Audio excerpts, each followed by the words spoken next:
안녕하십니까. 가천의대 길병원 박국양 교수입니다. 심장을 사랑한 심장 전문의 심장 이야기, 오늘은 벌써 세 번째가 됐네요.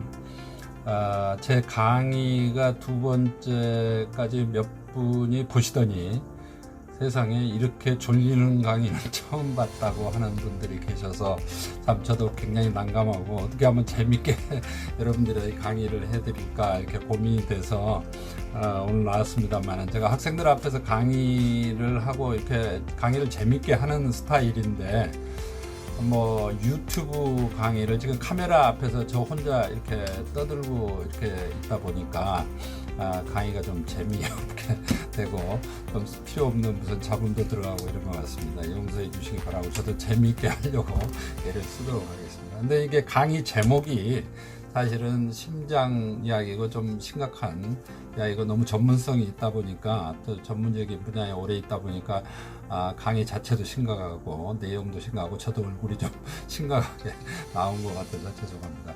하여튼 오늘은 세 번째 강의로 급성심장사의 원인에 대해서 이야기를 해보도록 하겠습니다. 급성심장사의 원인.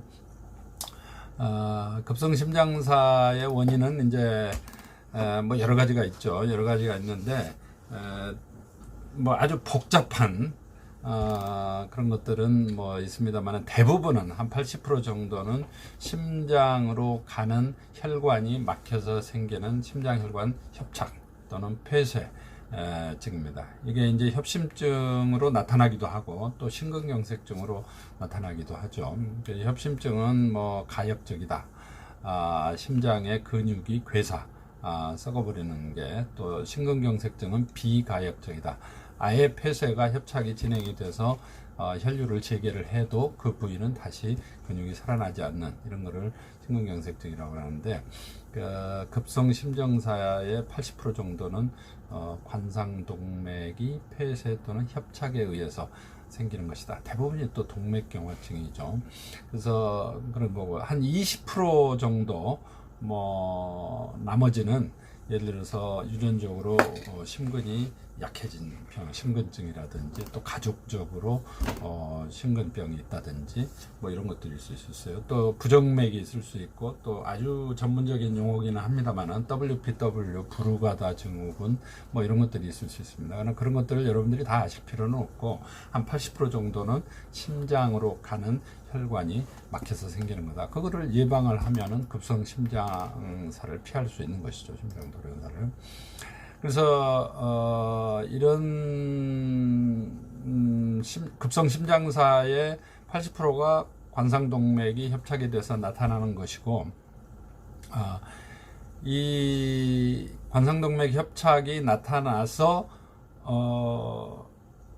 통증으로 오면은 치료가 이제 어느 정도 되고, 또 정밀 검사를 해서 치료가 되지만, 심장이 멎어버리게 되면 이제 뭐 119 구급대에서 발견되다든지 주변의 지인에 의해서 응급실로 이송이 돼서 거기서 이제 심폐소생술을 하기도 하고, 또 에크모를 넣기도 하고 이렇게 되는데, 그런 단계에 가기 전까지 내가 어떤 위험인자가 있다. 혈압, 당뇨, 뭐 스트레스, 흡연, 뭐 비만, 콜레스테롤, 뭐 이런 것들이 있는 분들은 미리 예방을 하는 것이 목적이기 때문에, 이 강의도 그런 목적에서 이렇게 좀 예방을 했으면 좋겠다 하는 뜻에서 여러분들에게 이제 하게 되는 겁니다. 그렇게 되고요. 그래서 이제 이 슬라이드를 잠깐 보시면은, 이게 관상동맥입니다. 지금 앞에 보시는 왼쪽 그림이 관상동맥, 저 한문으로는 임금님의 관 모양이고, 모양상, 임금님의 관 모양으로 동맥이 생겼다. 영어로는 코로나리 아터리라고 그러는데, 코로나리 아터리가, 코로나란 말이 크라운, 관 모양이다, 크라운이다, 그런 뜻입니다. 왜 크라운이냐? 심장을 사람의 머리라고 봤을 때, 그 머리를 베이스를 360도로 둘러싸고 있는 서클이 있습니다. 서클, 원. 그리고 그 원 위로 머리 정수리로 올라가는 루프가 있어요. 이렇게 반원 모양의 루프, 큰 동맥이 그렇다는 겁니다. 그리고 거기서 이제 잔가지들이 이렇게 나와서 그 심장의 혈관의 모습이 오른쪽에 보이는 이 슬라이드에 보시면 영국 왕관, 뭐 신라 왕관하고는 조금 다릅니다만은 왕의 머리를 이렇게 감싸고 가는 왕의 머리에 쓰는 왕관 모양이다. 그래서 관상동맥이라고 부르고 간혹가다 죽상동맥이라고도 부르기도 합니다만 하여튼 임금님의 왕의 머리에 쓰는 관과 같다. 그래서 관상동맥, 코로나리 아터리. 이 관상동맥은 다음 슬라이드에서 또 보시면은 동맥경화증에 의해서 나이가 들면 협착이 발생을 합니다. 이거는 꼭 동맥 콜레스테롤이 높은 분만 발생을 하는 게 아니라 이 혈관은 평생 동안 수축기, 이완기에서 늘었다 줄어들었다 늘어났다 줄어들었다 하는 것을 반복하면서 혈관이 알게 모르게 약간씩 뭐라 할까 노쇠화한다고 할까 하는 현상이 일어납니다. 왼쪽 그림에 6조각으로 나눈 혈관이 보이는데 맨 왼쪽에 보이는 게 예를 들면 20대 혈관이라고 보면 맨 오른쪽은 60대, 70대 혈관입니다. 협착이 노폐물이 쌓여서 그것이 콜레스테롤이든 뭐든지 간에 좁아지는 것이죠. 그렇게 해서 심해지면 오른쪽 슬라이드 그림에 보시듯이 혈관이 100% 막히면서 말초 부위에 피가 가지를 않게 되기 때문에 심근경색증이 나타나고 이것이 우리가 겉으로 보기에는 80% 정도 막혔을 때까지는 전혀 증세가 없다가 전에 말씀드린 대로 갑자기 봄이 돼서 운동을 하러 나가야 되겠다. 등산을 해야 되겠다. 마라톤을 해야 되겠다. 자전거를 해야 되겠다.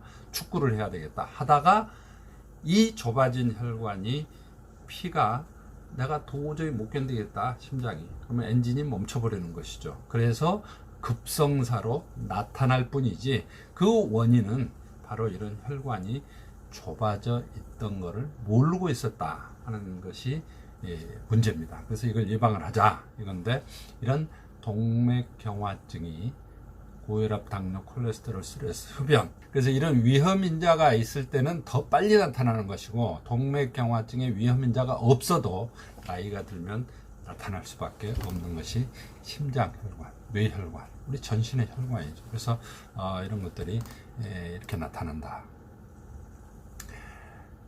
다음에 동영상 슬라이드가 있습니다. 정상 및 비정상 비교.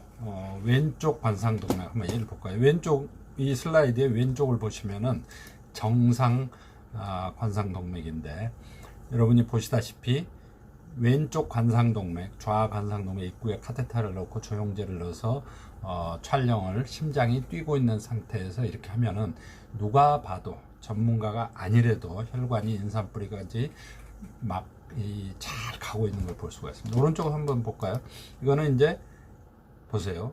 누가 봐도 심장의 혈관이 막혀 있고 좁아져 100% 막혀지는 건 아니지만 좁아져 있다는 것을 알 수가 있습니다. 이런 분도 80% 90%가 막혔는데 보통 정상적인 활동을 할 때는 증세가 없어요. 증세가 전혀 없습니다. 그러다가 어떤 일정량 이하의 운동을 하게 되면 이게 말하자면 아다리가 돼서 심장이 멈추게 되는 것이죠. 부정맥이 되고 심실세동 그리고 심정지로 나타나는 것이죠. 의식이 없어지죠. 당연히 뇌로 피가 안 가니까. 그래서 이런 것들이 미리 예방을 하면 얼마든지 급성심전사를 피할 수 있다.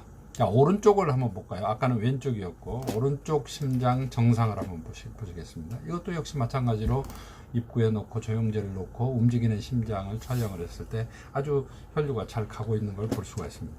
오른쪽 심장 혈관 촬영을 한번 보시죠.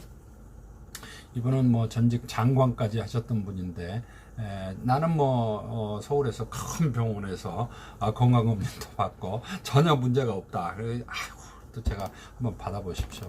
그래서 제가 운동부와 심전도를 시켰더니 운동부와 심전도에서 이상이 있는 거예요. 심전도에서. 그냥 심전도 찍을 때는 완전히 맥박도 정상이고 이상이 없었는데 그래서 제가 안 되겠습니다. 조영술 정밀 검사를 한번 해봅시다 했는데 이렇게 발견이 된 거예요.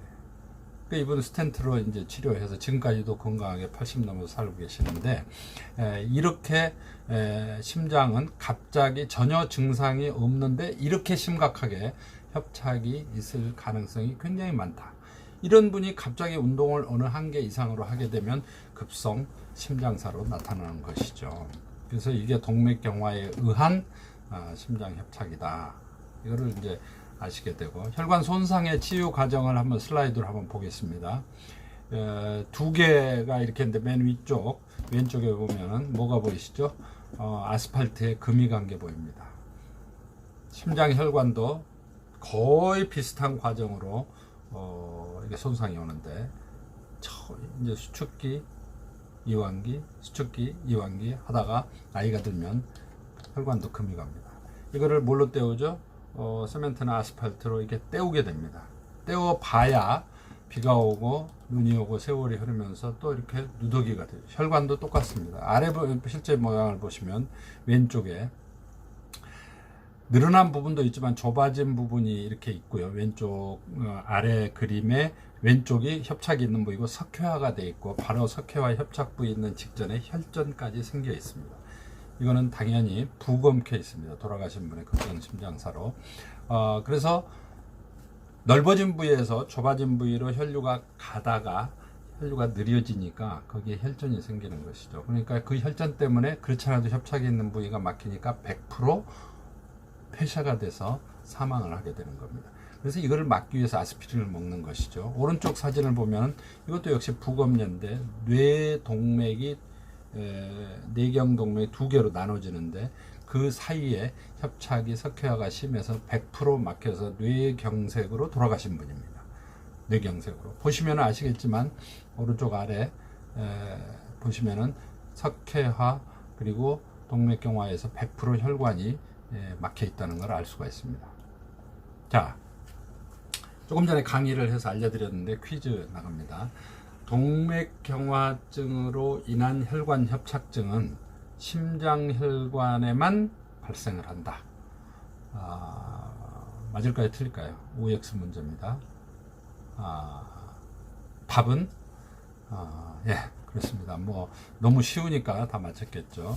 동맥경화증은 혈관이 굳어지는, 혈관이 경화된다. 그래서 동맥경화라고 부르는데, 당연히 동맥이 있는 부위는 다 경화가 올 수가 있습니다. 우리 몸에 혈관이 없는 부위가 어디 있어요? 머리끝부터 발끝까지 다 동맥이죠. 그 동맥경화는 심장에 동맥경화가 있다는 것은 뇌혈관, 하지혈관 다 경화가, 동맥이 굳어 있을 수가 있다. 그래서 심장에 이상이 있는 분들은 뇌혈관도 꼭 촬영을 해볼 것을 권하는데, 그래서 그렇습니다. 심장이 어디 한 군데만 경화가 있겠어요? 뇌졸중이 있는 분은 심장혈관도 이상이 있을 수 있고, 심장혈관이 이상이 있는 분은 뇌혈관도 이상이 있을 수 있고, 또 심장혈관이 이상이 있는 분은 대동맥이나 하지동맥 이상이, 폐쇄, 협착이 있을 수가 있습니다. 석회화. 그래서 같이 검사를 해봐야 된다 하는 걸 말씀을 드립니다. 자, 오늘은 이제 진단에 대해서 말씀을 드렸고, 다음에는 그러면 이런 급성 심장사를 피하기 위해서 예방을 하는 거는 또 강의가 있고, 우리가 치료를 어떻게 할 것인가에 대해서